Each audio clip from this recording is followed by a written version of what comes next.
आप लोग जहां भी हो, जैसे भी हो, आप ये समझते हैं कि हम सब भक्ति कर रहे हैं। क्या ये भक्ति है कि नहीं? ये आप लोग जो कर रहे हो ये भक्ति है कि नहीं है? जोर से बोलो। मैं दूर का नहीं हूं, मेरा भी गांव यहाँ से थोड़ी दूर पर है, तो साधु बना बैठा हूं मैं। ठीक है, एक बात बताओ, माँ के पेट के अंदर बच्चा भक्ति करता है कि नहीं? बोलो जी। कुर्सी वाले बोलो। करता है।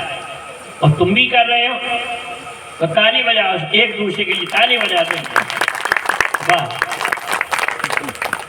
अब ये बताइए, अब बच्चे की बात छोड़ो, आप भी माँ के पेट से आए हो। बच्चे की बात छोड़ दो, आप लोग सभी माँ के पेट से आए हो। तो माँ के यहाँ पर आप जो भक्ति कर रहे हैं, यज्ञ कर रहे हो, जप कर रहे हो, तप कर रहे हो, पूजा कर रहे हो, पाठ कर रहे हो, जल चढ़ा रहे हो, यज्ञ कर रहे हो, ये तुम्हारी माँ के पेट में तुम कर रहे थे क्या? नहीं। हाथ उठा के बोलो। नहीं। अरे अभी तो कर रहे, हाँ आप कह रहे हो नहीं? ध्यान से सुन लो। जब ये साधन तुम्हारे माँ के पेट में आपके पास थे कि नहीं?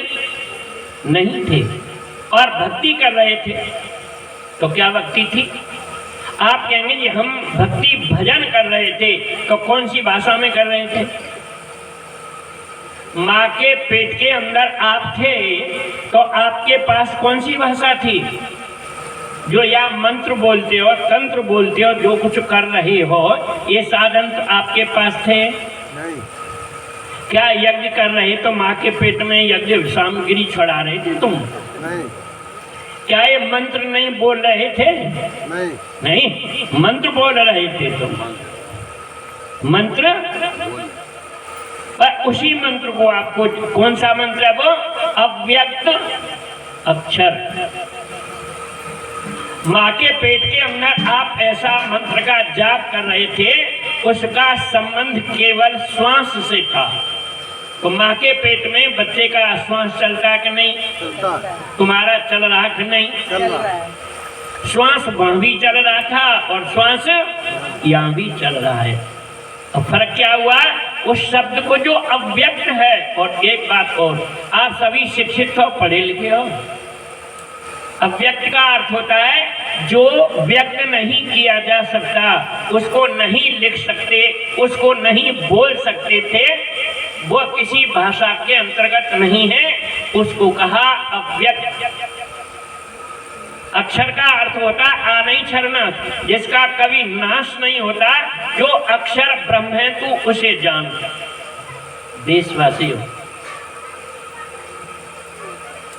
इसीलिए कहा कीना कौल गर्भ में तूने तेरा भजन करूंगा, और चलते फिरते सोते जगते हरदम ध्यान कर कबूल, और गया भूल क्यों बनता है नादान।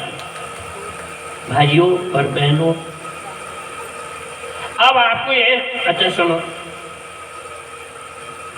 तुम मुझे बहुत अच्छे लग रहे हो, बहुत।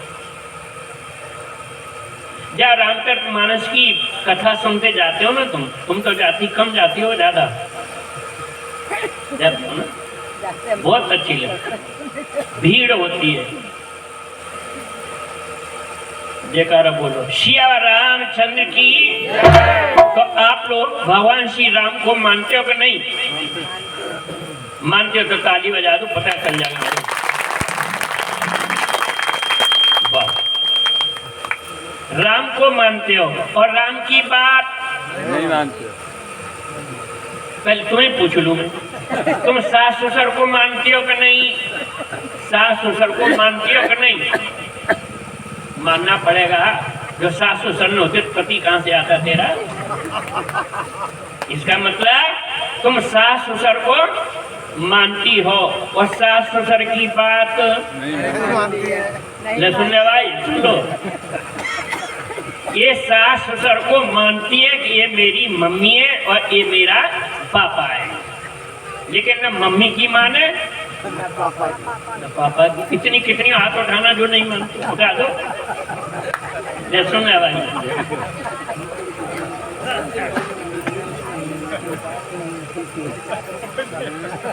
सब बात खत्म करो और सत्संग सुन लो। प्रेम से बोलिए श्री सद्गुरुदेव महाराज की। तो फिर भक्ति क्या है? रामचरितमानस में प्रभु राम के विषय में आता है, ऐसा एक नाम है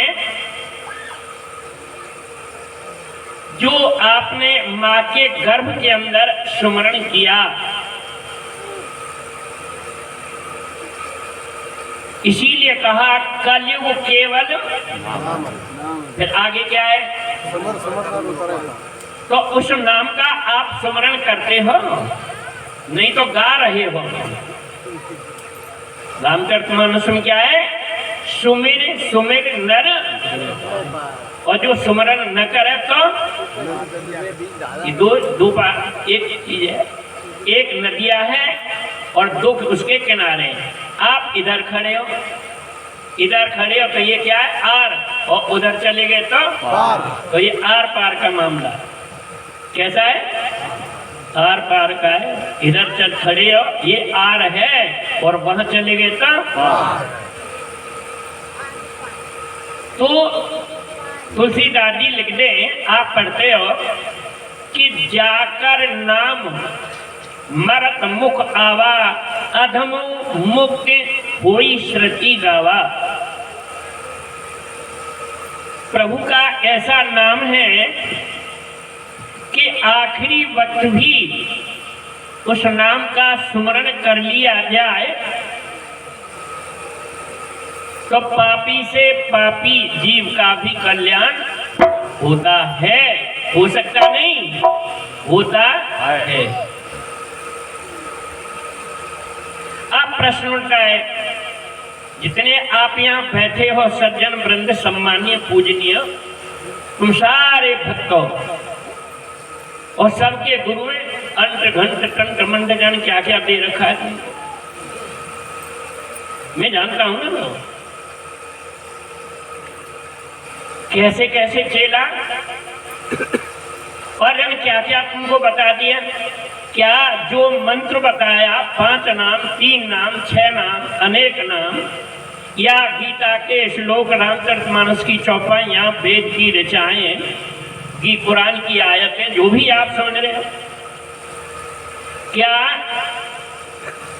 इनको सो जाओगे तो बोल सकते हो?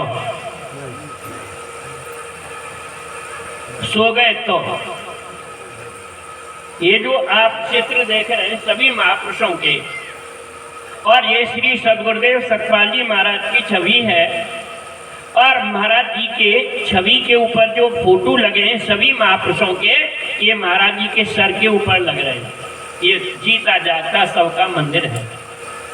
मूर्ति सत्संग तो होगा ही, पर एक बात पूछ लूं मैं तुम्हें, पूछ लूं। एक मंदिर है, सबके लिए प्रश्न है, और उसका एक हाथ का दरवाजा है। कितना? और मूर्ति 4 हाथ की है। क्या मंदिर में मूर्ति आ सकती है? दरवाजा कितना है? 1 हाथ का, और मूर्ति आ जाएगी? आ जाएगी? नहीं आएगी। तुम बता दो। कुछ गाड़ी खड़ी हो, एक छोरी है, छोटी सी को बता रही, खड़ी हो, चल बता। लग तो यही किसकी छोरी है जी? यही की है। बोल कैसे आगे बता। मूर्ति के तो 4 ही हाथ होते हैं, तो वो 1 हाथ के मंदिर में तो आ सकती है ना?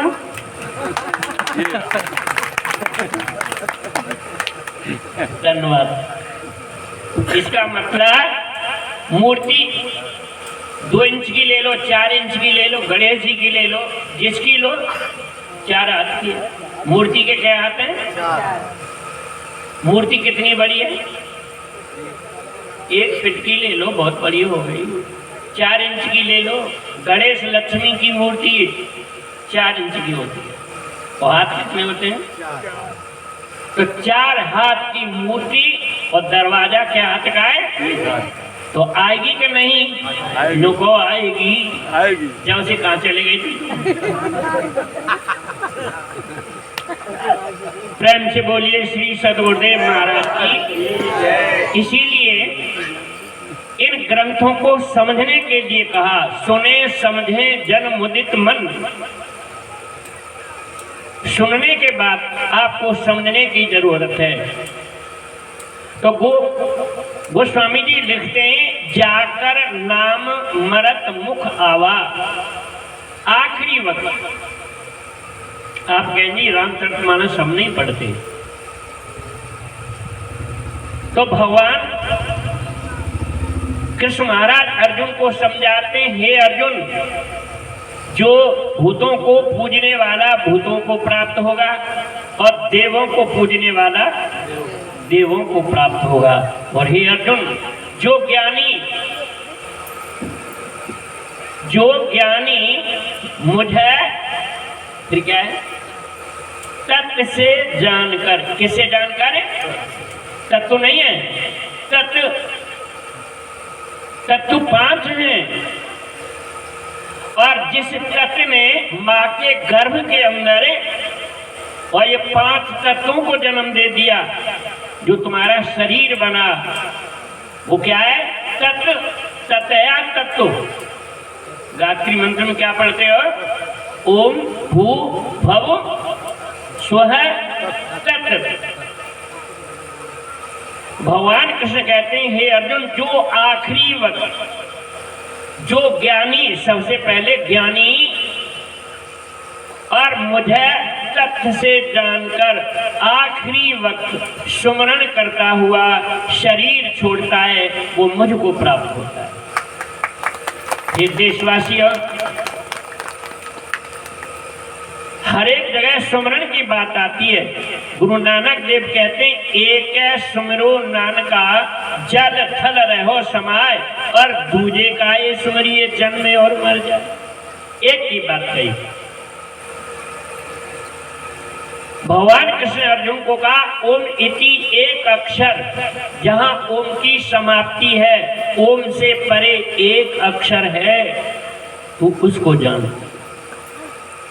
मैं नाम की बात कर रहा था। अब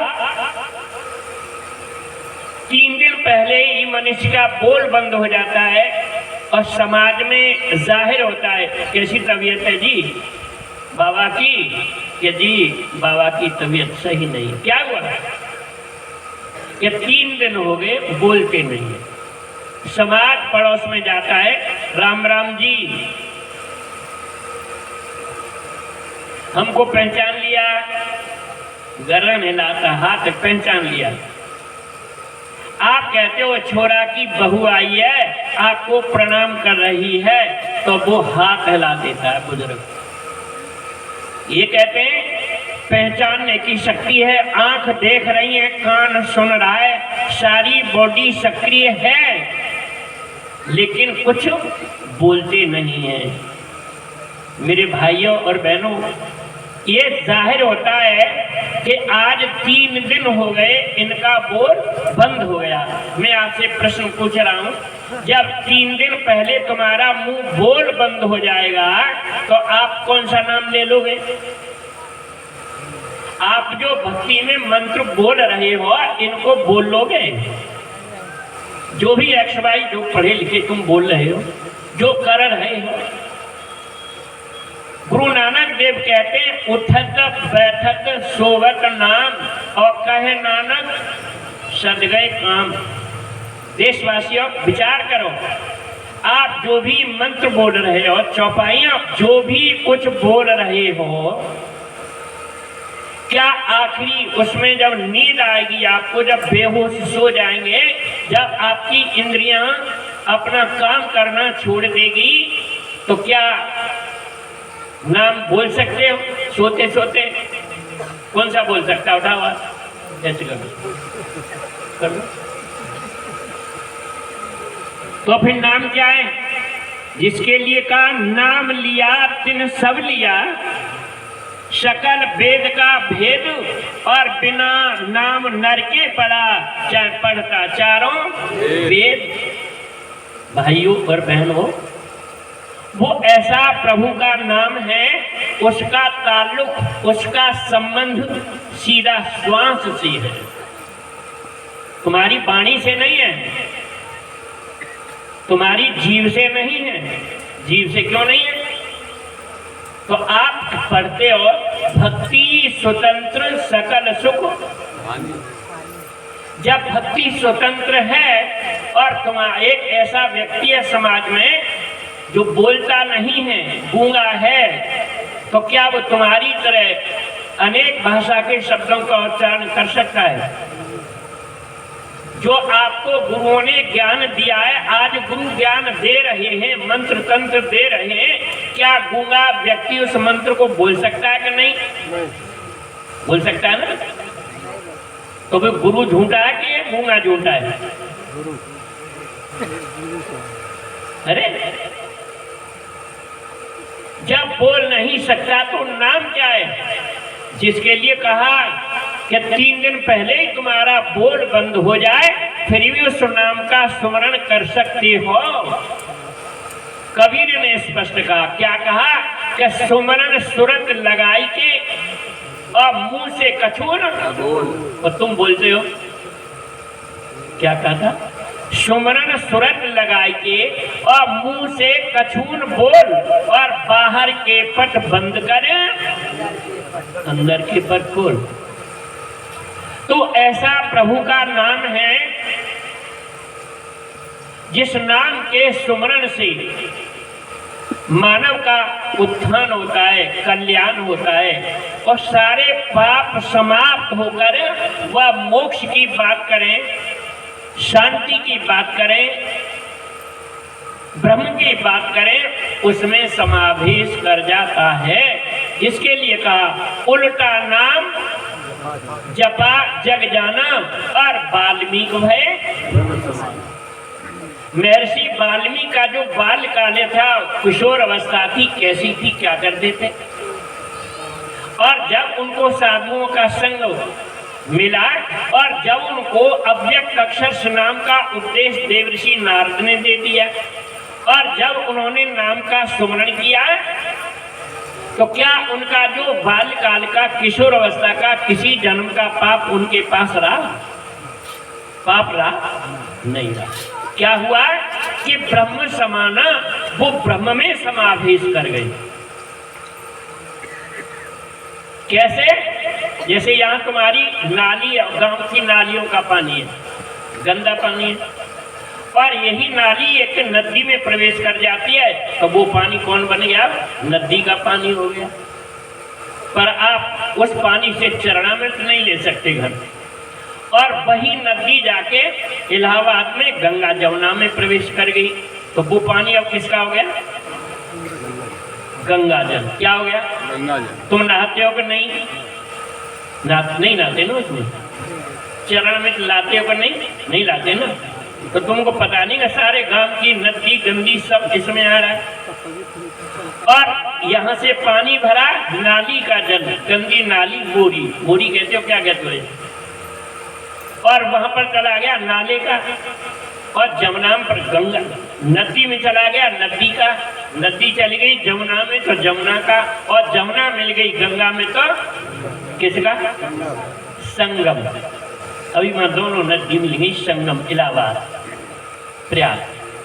इसी प्रकार से वह सारी नदियों को लेके सैलाब के रूप में किस में चला गया? समुद्र में। और वहां से आपने समुद्र में जल भर लिया, तो किसका है? नदी का है, नाले का है, गांव की नाली का है, जमुना का है, गंगा का है। किसका जल है? समुद्र का। किसका? समुद्र का जल है। इसीलिए कहा सरता जिम जल निध में जाई, अचल होय जीव जिम हरि पाई। जैसे समुद्र में जाकर सारी नदियां, गंगा इत्यादि, उनके रूप और रंग निरस्त हो जाते हैं और वो समुद्र का जल हो जाता है। इसी प्रकार से जीव ये जीव आत्मा और उस ब्रह्म को प्राप्त करके ब्रह्ममय हो जाता है, तो उसका आवागमन सारे समाप्त हो जाते हैं। इसीलिए भाइयों और बहनों, एक छोटा सा भजन है, सत्संग तो सुनाएंगे तुम्हें।